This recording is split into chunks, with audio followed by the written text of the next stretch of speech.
Genesis 1. The beginning. In the beginning God created the heavens and the earth.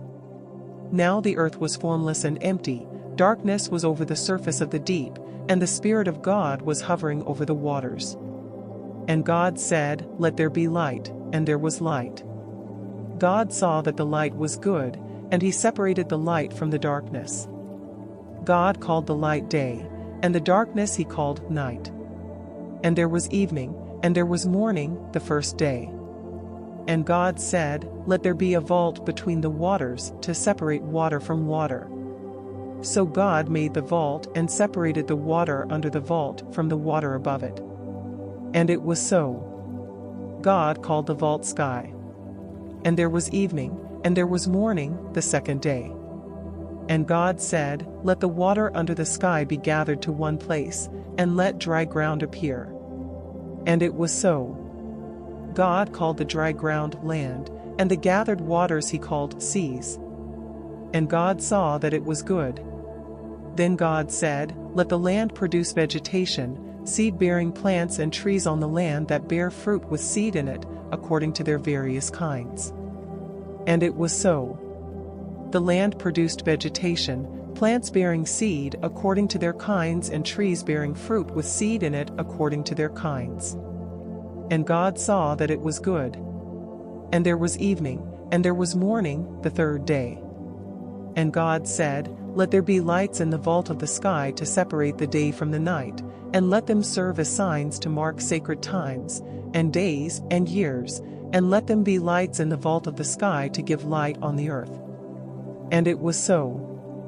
God made two great lights, the greater light to govern the day, and the lesser light to govern the night.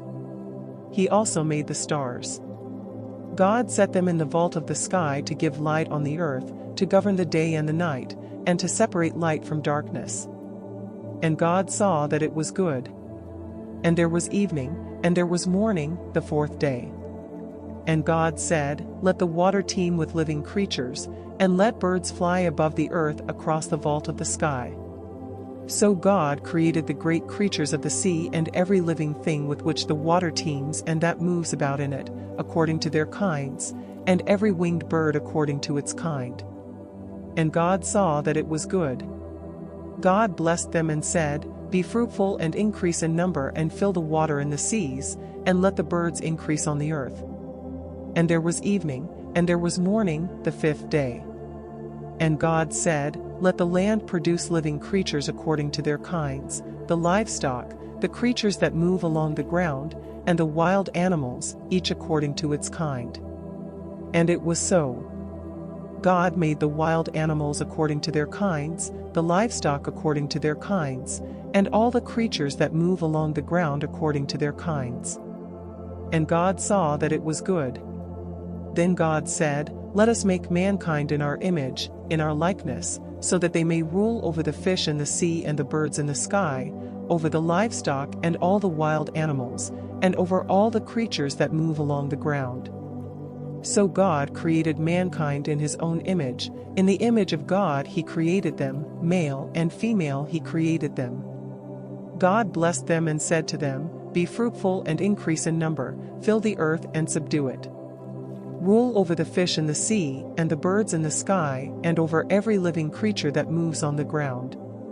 Then God said, "I give you every seed-bearing plant on the face of the whole earth, and every tree that has fruit with seed in it. They will be yours for food. And to all the beasts of the earth, and all the birds in the sky, and all the creatures that move along the ground, everything that has the breath of life in it, I give every green plant for food." And it was so. God saw all that he had made, and it was very good. And there was evening, and there was morning, the sixth day.